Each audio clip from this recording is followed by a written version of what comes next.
కడియం శ్రీహరిక అప్పుడు MLA ticket ఇప్పించింది నేనే.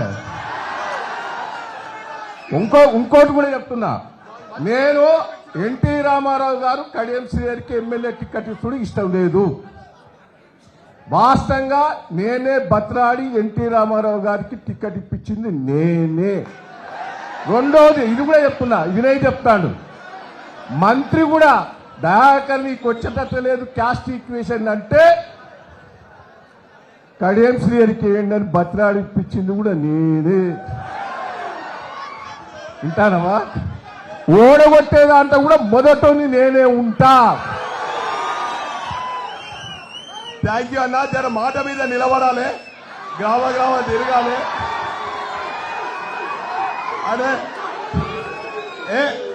నిలబడగానే నిలబడతారా అట్లా ఓడే కొట్టేదాకా నిద్రపోడు.